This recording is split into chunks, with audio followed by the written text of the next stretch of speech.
And a good Monday evening. High school hockey gets thrown into the spotlight. AAA Midget Flames take 3 out of a possible 4 points, as do the St. John Flames, and Kevin Brown becomes the first $100 million man in Major League Baseball. All that and a whole lot more coming up on Time Out.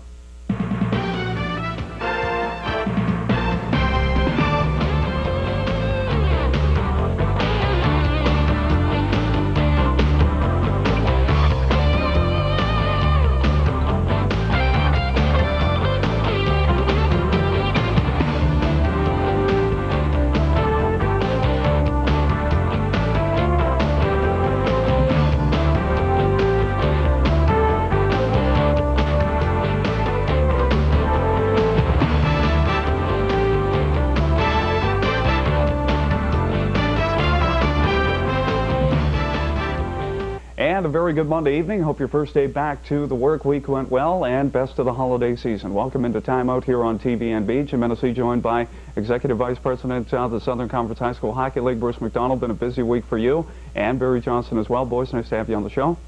Good to be here, Jim. Let's get to it. Of course, high school hockey thrown into the spotlight this week.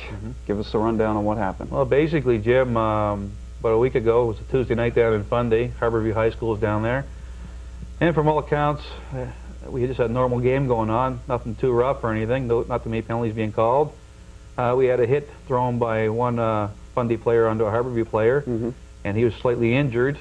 The Harborview coach just thought a penalty should have been called then, and it wasn't. But 2 or 3 minutes later, there was a bit of retaliation on an elbow from a Harborview player, and then all hell broke loose. We had fights all over the ice, I guess. Real situation. The Harborview coaches decided to pull their team off the ice and refused to return. So basically, that's what happened down in Fundy. Basically, none of this would have came to the media at all if not for some parents of the Harborview Vikings decided to phone CBC Radio and get the ball rolling on this. So. Okay. So let me ask you this: did Bob Kane do the right thing? Definitely not. You know, in a game like that, especially, from all accounts, it was not a rough game. I think they overreacted. But even if it had been a rough game, that's really not the thing to do in that situation. That's a very serious offense, and the NBHA rule book states that the team could have got up to a year suspension. Everybody, the team, the managers, and the coaches. That's pretty serious. Yes, it is. Now, before we started rolling the tape tonight, you had mentioned that it is in front of the league again. They're reviewing it once again, and suspensions could come out longer. Yeah, the New Brunswick Interscholastic Athletic Association, President Art Slip, is dealing with it now. Fundy High School appealed our suspension. They thought it wasn't long enough. So right now, it's supposed to be dealt with by Art Slip, and the decision will be made before the 18th. And it's very possible that Mr. Cluche and Mr. King could get more time out of this now. Unbelievable. Barry, what do you think about this whole thing?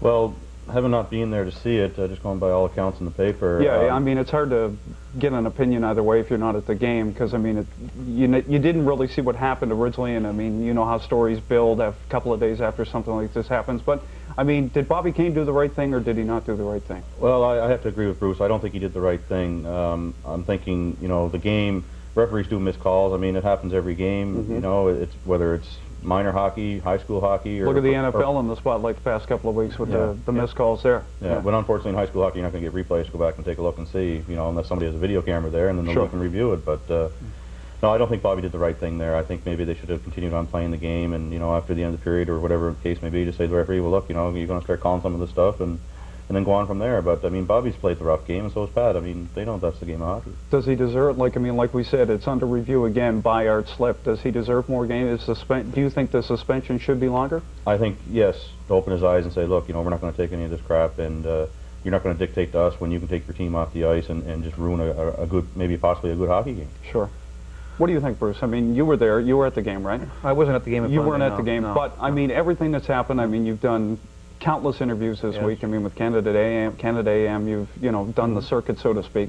Do you feel that they did the right thing? Do you think that it should be reviewed again? Should there be a longer suspension for Bob Kane and his crew? Or? Well, you know, when we handed out the 5-game suspensions, we were being very lenient with them.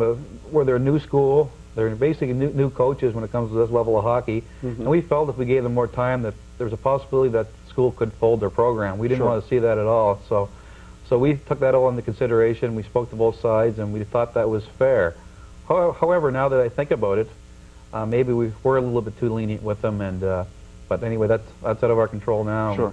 And the powers above us will be dealing with that. Have you had a chance to talk to Bob about this? I talked to him before we hand out the suspensions to him, yes. What's his opinion? What's his take on this whole thing? Well, him and Pat both stated that they're very sure they made the right decision. And actually, Mr. Kluche said to me, he said, if I do get a year's suspension, at least I'll be able to sleep at night because I feel I made the right decision. Yeah. So they're very sincere, I think, in their thoughts from that end of things, but I really think they're misguided on it. Sure. Sure. Well, I mean, it's something, I mean, it's always when you're representing a league, you'd like it to be in the spotlight, but obviously this is kind of for the wrong reasons this week. So, I mean, how much of a black eye can you guys recover from this? Is this something that's going to go away? Well, on the 18th, when they review it for the second time, the suspensions are either they stay the same or they get a little more, in length, or is this something that you can get rid of fairly quickly, or is this something that's going to hang over for you for the rest of the season? No. We'll get over this pretty quickly. We've had a few instances over the years, and it came to the media forefront, and it passes by. Like I said, we never like to bring this stuff into the papers and radio stations, but unfortunately it happens. But this will pass. I just hope maybe it gets a few more fans out. Yeah, no question. I'm sure you will. AAA Midget Flames, let's turn the page here. You had a chance to get to the LBR yesterday afternoon. Ivan Votor and the crew were in action. Give us a little rundown on the game yesterday. The Midget AAA Flames played against the Acadian Peninsula Dragons, I guess they're called, and they came out that with a tie. They had to fight back to get the tie late in the third period. The Dragons were leading 2-1 throughout the game, or 1-1. The game was tied 1-1 until the third period, and then the Dragons scored an early goal in the third period. But the Flames, previous night, won 3-1 to the Moncton Speedy Autoglass Flyers. They were on the road. No, they were played at home. Oh, they were at the LBR. They played at home in that one, and that was a penalty-filled affair with 226 minutes and penalties handed out. Whoa. And referees had a busy night that night. Well, 140 of them were 10-minute misconduct, so apparently there was a little altercation in one of the corners there, and the referee, Tim Oblinas, just decided to hand out 10-minute misconduct to everybody on the ice. I guess he was a little afraid of high school backflashes, maybe. Yeah, exactly. And didn't want anything to get out of control. So no offense, Bruce. It took a lot of stuff away from the game. Ivan was telling me, and he said, you know, it was hard to get any systems going. I mean, you lost. At that time, there was 9 players on the ice because the Flames were on a power play, but they played good considering they played 2 games in less than 24 hours, and they really showed. They come on strong in the third period in yesterday's game, which was really good to see. Of course, we know the run that this team had last year. Great showing, and they lost quite a few faces and familiar bodies over the off-season. Team got off to a bit of a sluggish start this year, seemed to be coming around a little bit. Ivan's got the players in place and got them where he wants to be. And how does this team look? They're looking pretty good right now. They're the middle of the pack. They're starting to gel together now. And like you say, a lot of faces are gone. And one big one was Adam McNamara, their goaltender, which carried them, I think, through the whole season last year. Absolutely. But Ivan said the middle of the pack, there's always room for improvement. And, you know, we can move on from there. So they're hoping down the stretch now after Christmas that they'll be really good and strong. Fantastic. You had a chance to chat with head coach Ivan Votor after the game yesterday afternoon, so we're going to roll the tape on that and see what Ivan had to say. I'm here now with Ivan Votor, the head coach of the St. John Midget Flames. You had a 2-2 tie today. After last night's win, how do you feel in your players' performance today? I think the kids played really well. You know, we made a couple of mistakes that cost us, but you know, you got to take a look at. We did play last night at 7 o'clock. Acadia Penn did not play yesterday, and that makes a difference. You know, you got one team that played less than 24 hours, and one team that that didn't. So they were more refreshed than we were, but we stuck to our game plan and did the small things, and we got to play a defensive style of game, which we did. We had some scoring opportunities, and we didn't capitalize, especially late. But that's the game of hockey. I noticed in the third period you played a lot of the dump-in style of hockey, and seemed to be beating Acadia Penn to the puck almost every time in the corners. It seems like your players got the legs, seem to be in the third period as opposed to the first and second.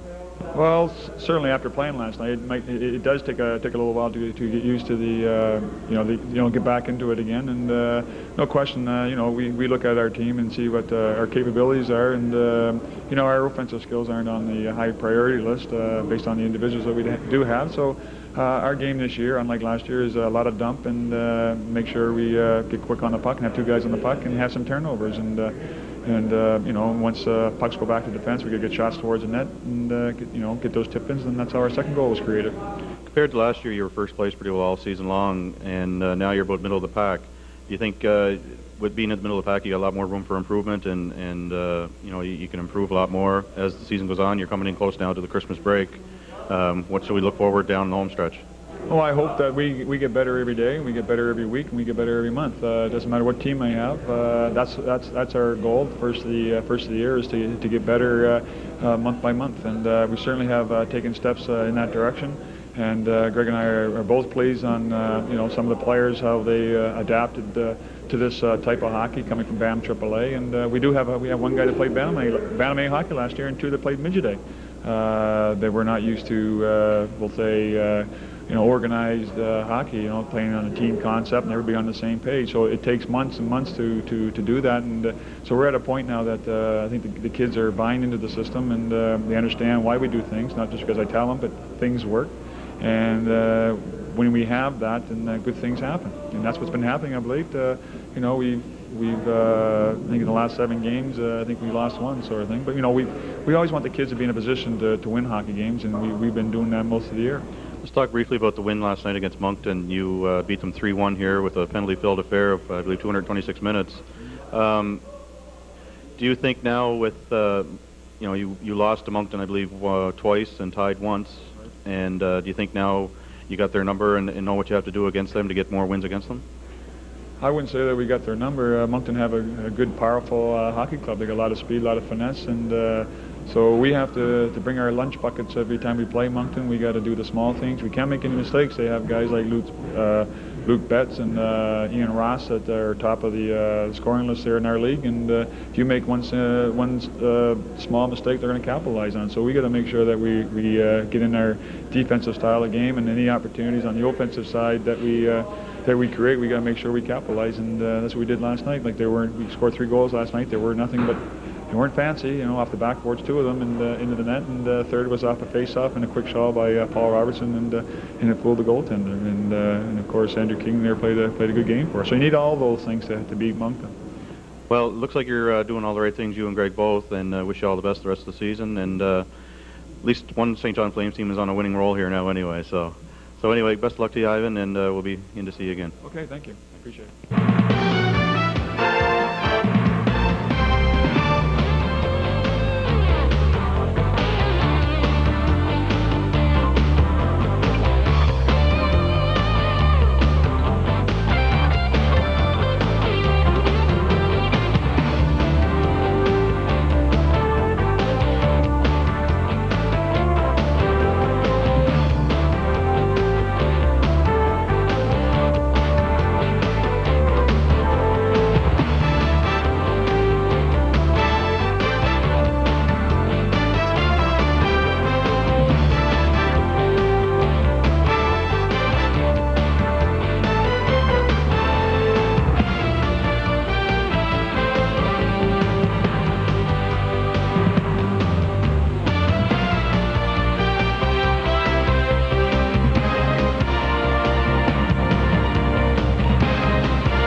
And welcome back into Time Out here on TVNB. Jim Hennessy sitting alongside Bruce McDonald and Barry Johnston. Boys, let's get right back into it. St. John Flames take 3 out of a possible 4 over on the rack against the St. John's Maple Leafs on the weekend. Your takes on the games?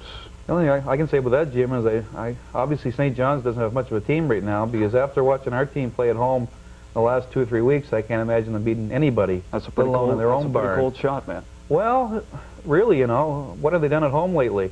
Not much. I mean, we're sitting here with a skeleton crew right now. Mm-hmm. Look at a couple of, in my opinion, East Coast League goaltenders in net for us. I mean, I was very surprised to see that they got 3 or 4 points in Newfoundland. Really? Yes. Barry, you and I talked about this last week. Inconsistency is a word that you can't use in the same sentence when you talk about the St. John Flames. Now, it looked pretty good for the Rock for the 2 games over on the weekend, but they had Adirondack on Thursday night, and they looked pretty bad. Well, they had another shootout, obviously, an overtime loss against Adirondack, and I don't know, maybe Adirondack isn't that great either. I mean, for the Flames to get 5-6 goals on an opposing team is really, did the goaltender show up for Adirondack? Absolutely. Obviously, we know we didn't have one here, so, you know, I guess it's not very good for St. John Flames right now, and the fans are just not enjoying it, and they're dwindling off quicker all the time. Well, that seems to be the focus of conversation. It always comes back to St. John Flames goaltending, and rumor has it that if Kenny Reggett has been skating regularly, his back is still bothering him a little bit, but chances are we could get Giguere back in time for when they start the schedule after the Christmas holiday, and that would be more than welcome news to Rick Vibe, Jeff Perry, and the rest of the crew, I would imagine. Well, I would have agreed with that probably 2 or 3 days ago, but Tyler Moss got hurt the other night now, pulled a groin, and who knows how long that will last. Exactly. That type of thing could go on for weeks or even a month. And Giguere right now is basically a house on fire up there. Got win number 5 last night against who were they Tampa playing? Bay. Tampa Bay. Bay. There you go. Bruce with the save. Nice one. So you know, he's looking real good at 5-3 right now. So I can't see them. They won't send him back down with Moss. You know, out hurt now, and a groin can take a long time to heal, depending on the degree of the tear or the pull. Well, we remember when they brought Giguere into the system and the organization, they told him that they'd like to give him 1 full year in the AHL to hone up his skills, but it doesn't look like he needs it right now. I mean, he got the call up to Calgary, and I mean, now that they've got the dehydration problem figured out, why he was losing so much fluid during a game and why it took him so long to rebuild it up after the games. I mean, like you said, Barry, this guy is a house on fire. I mean, they could all of a sudden just say, you know, hey, listen, if Reggett is not 100%, you know, we might have to finish out his contract, pay him what we owe him, but, you know, here's 2 guys, you know, good tandem, Tyler Moss, Jean-Sebastian Giguere. That could be the future for Calgary right there. The future and the present right now. I don't know if we're going to see Giguere back. But it just goes to show you one thing, how Calgary feels about our goaltenders down here, really. When instead of bringing one of our guys up, the backup Giguere, they brought Tyrone Garner out of junior to do the job. And actually, not too many people know, but it was in the paper, I believe, the night that Moss got hurt, if Giguere had to get hurt the same night, Ed Ward would have been the 3rd guy in net. Ed Ward. Ed Ward. Would have got some ice time out of it anyway. Yeah, exactly. Let's stay with the goaltending situation. Now, this has turned into a saga. It's no longer a story. I mean, this is an ongoing weekly saga. Felix the Cat, you know, he was supposed to get traded. There was supposed to be a deal in the works Friday night with Tampa Bay. Jacques Demers, Cliff Fletcher, they pull the plug. They say, no, we're not interested for what we have to give up to get this guy. Now, all of a sudden, he's stuck in no man's land. Barry, we'll start with you, because, Bruce, I know you're wound up about this issue. What do you think about this? I mean, he goes home. He says he's not going to play until they trade him. Good idea, bad idea? I think it's a bad idea, because the longer he sits home, the colder he's going to get. You know, he's not able to get out and practice. At least he's getting some ice time in practices and keep the skills, you know, somewhat sharp, as, you know, he's known as the Cat. So, you know, they got to have lightning quick reflexes. So he's not getting that sitting home, and I doubt if he's out on the pond anywhere playing right now and trying to even... He says he is working out, but I mean, you know... working out dry land, I mean, you know, or... It's hard. Where is he working out? With the junior team out of Quebec? Or? He says he is doing some skating with the team. Yeah, so I don't know. I don't think he made the right decision, and both for physical, you know, to keep the skills honed up, and also financially, he's losing quite a bit of money every day, which is $21,000, I believe, every day, Canadian. No question about it. So I think he should have stayed with the team, at least, you know, sitting on the bench. At least he's into the game, watching it and whatnot. But I think, though, Toronto could make a more attempt to get him traded, at least. No question. I agree with that last part. Bruce, I know you're a little wound up about this, so I'll just let you go. Go ahead. Well, Jim, this really bothers me more than anything else in sports. When a guy's under contract and he pulls the plug and goes home or refuses to play, what would happen if you're sitting at the office and your boss comes in, says, we hired a new fella here to work with you, maybe do your job. You got to look at him and say, no, I'm going home until you get rid of him or you trade me to another company. Is that going to happen? No. I think it's the same thing here. Sure. I mean, this guy's under contract. He's getting paid how many $1 million a year? Swing that door at the end of the bench until they trade you. Yeah, but I mean, you've got to walk a mile in a man's moccasins, as the old saying goes. I mean, if you were in his situation, you knew that you were probably going to play. I mean, let's be realistic. 15 games out of the season, Cujo's going to get the weight of the work. Yes. I mean, are you happy there? I mean, I would stay with the team, no question about it. But no, I wouldn't be happy. You demand a trade. Yes. Yeah. I'd demand a trade. I wouldn't be happy at all. So you think he should have stayed with the team, like Barry said, just stay with the team. Yes. Let them work out a deal. Most definitely. And then go. Most definitely. Okay. All right. Let's move on. Baseball winter meetings in Nashville over the weekend. Of course, the hot topic was Roger Clemens until late Saturday night, when Kevin Brown becomes the first man in Major League history to hit the $100 million contract mark. $105 million over 7 years. He's going to La La Land. What do you think? Wow, that's just a joke. Plain and simple. I mean, if I'm going to pay someone $105 million, especially a pitcher who goes up there every 5 days, throws maybe 6 innings, 7 innings, he's going to have to do like he did in the playoffs. He's got to come in relief when he's not starting. He's got to sell peanuts in the stands. Exactly. As well. No, that's my feeling as well. I mean, this is, we've talked about this on numerous occasions. I mean, Mike Piazza signs for $91 million plus. Mo Vaughn's around the $90 million figure. Pedro Martinez in Boston, he's $80 million plus. I mean, where is this going to stop? And I mean, let's turn the page here a little bit, stay on Kevin Brown, but as we know, the hot man down in those winter meetings is Roger Clemens. I mean, how much does this push his pound price up? 5-time Cy Young Award winner. Everybody knows what the Rocket Man can do. Kevin Brown, yeah, he's had good numbers over the past 6-7 years, but won a World Series with Florida. Now all of a sudden the Rocket Man, 5-time Cy Young Award, he's looking for a 2-year deal. I mean, how much is this guy going to sign for?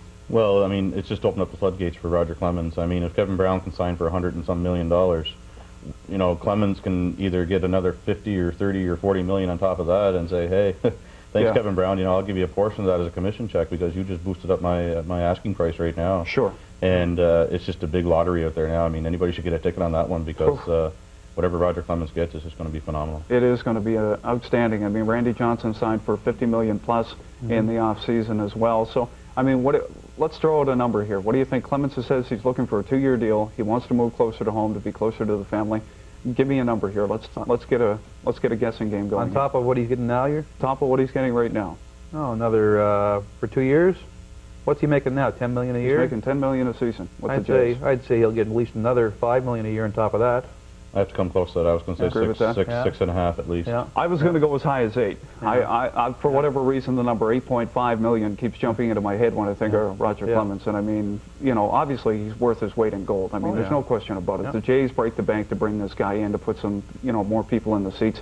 I mean, you know, picks up another Cy Young Award this past season. I mean, the guy is phenomenal, no question about it. But he is getting a little long in the tooth. He's 35 years old. How much more go has he got? And if you're a general manager on a baseball club, do you sign him to a big deal like that for the money? Well, I don't know because, like you say, he is getting older. The joints are going to stiffen up a little bit more, and he's going to be prone to, you know, tears and things like that in the shoulder or the elbow, whatever the case may be. So I don't know. It's a gamble maybe, but he's proven healthy so far. So you know, with the odd minor injury, nothing too major. But I think he'll 2 years. I think he's got another 2 years left in that arm. Okay, let's switch space to the Montreal Expos. Jim Beattie, of course, was down for the winter meetings in Nashville. Beattie says that he's trying to put a winning team together. So we go back a couple of months to where this club was ready to pull the Allied vans into the Big O and pack everything up and get ready to go to Washington. Now all of a sudden Beattie looks like he's fired up and ready to start the season in Montreal. Let's get your feelings on this. I mean, can the Expos, I know it's an ongoing saga as well, but how well did the Expos do this year? Is there a little, Beattie kind of hinted that there might be a little more money to spend this year. So how do the Expos turn out this season? Well, I think the Expos will be competitive this year. They're never going to turn out to be a winning team unless they get a few dollars there. That's just the way things are nowadays, unfortunately. But the young talent is starting to develop there. Again, they need some more pitching, definitely. Shane Andrews just signed recently, so the key about that is they can keep their young prospect Michael Barrett down in AAA at least for one season. He's a new third baseman probably in a year's time there. Vladimir Guerrero's out there. As long as if they decide to trade Rondell White, as long as they can get some major league players in return for him, you know, instead of money and minor league prospects, A-ball players. So, but I think with Felipe Alou there, he can get probably 80 wins out of them. Oh, no question. And Rondell's, and it was rumored that he wanted to trade, but now all of a sudden Beattie has said that Rondell came to him and said he wants to stay in Montreal. So that's good news to start, well, the off-season, getting into the regular season. Barry, what do you think about the Expos? Well, Bruce hit on something there with their young prospects developing them, but as soon as they develop them, you know, they don't stick around because they want more money. They know they're putting up the numbers. Exactly. And then they're gone, so they can't keep a hold of them anyway because they just don't have the money to keep them there. So, as we said once before, they're like the AHL of the National Hockey League. They're a developmental team, and the players move on to greener pastures. And until they get some dollars in there, I think maybe they should move. Unfortunately, you know, I like to see them stay in Canada. We only have 2 of them up here. But in order to be competitive, they should be an Expos in the United States somewhere because it's the only way they're going to be able to get any good prospects. It looks that way. I mean, it's a shame to see them bring the talent up from Ottawa where they're farm, you know, and it's just, you see these guys like a Larry Walker, and it just breaks your heart if you're an Expos fan. You see these guys playing so well and putting up MVP numbers, and you're thinking, geez, what if we could have this lineup back together again? I mean, they could have probably won back-to-back World Series. But anyway, we'll get into that when the spring rolls around. We're going to be taking a 2-week hiatus. We're off for the holidays. We certainly hope that you and your family enjoy your holidays as well. But before we go, we're going to have a little bit of fun this week. We're going to have our Christmas wish list and what we'd like to give to everybody. Bruce, and I know it's been burning a hole in your hand, so we're going to let you go first. Okay, I get 4 here. Okay. First, to Bobby Allen and the Junior B Thomas Construction hockey team, a winning streak. To the St. John High School Greyhounds and to the Harborview Vikings, a win, period. Okay. To Art Como, who's the coach of the Grandview Avenue Junior High School hockey team, lots of hockey tape. And finally, to Bill Donovan, his own column in the newspaper again. Oh, just a second. I think he has one in the sports mail bag. I'm not touching that one with a 10-foot pole. Forget it. Jim and I have been in that one too much. Exactly. I've swam in that pool. Forget it. I don't like that. No, Peter McGuire swam in that pool. That's right. Go ahead. Well, I only have one. I think maybe some snow for Adrian Corneck for his new sled. I think that's he was crying about that at the LBR last week. To go with the new jacket, I think that's what he needs right now. All right, I've got a few here. For the Montreal Canadiens, any kind of a streak, except a losing streak, of course, because they've already tasted that one and it's left a bitter taste in all of our mouths. For the Toronto Blue Jays, that they don't get whitewashed with the Roger Clemens deal, that they actually do get some players back. You know, for the Canadians, hopefully there is some light at the end of the tunnel over the next 4, maybe 5 seasons. For Don Cherry, a razor blade, that goatee is driving me crazy. I've looked at it for the past couple of weeks. I can't stand the look of it anymore. There's a good guy. And a new sports jacket as well. And that's about it for the Montreal Expos. Hopefully things will turn around and hopefully they can have a better season. But to all the sports enthusiasts around the greater metro area and all the coaches, support staff, and everybody else, boys, I think we can all say we wish them all the best in the holiday season. And all the best in the new year as well. To the Flames, of course, we want them to make a return trip to the Calder Cup again this year. That's going to wrap up our Christmas wish list, and that's going to wrap up our year for 1998 here on Time Out here on TVNB. Thank you for tuning in. We hope you had as much fun as we have, and we'll see you back on January the 4th. Have a Merry Christmas, everybody.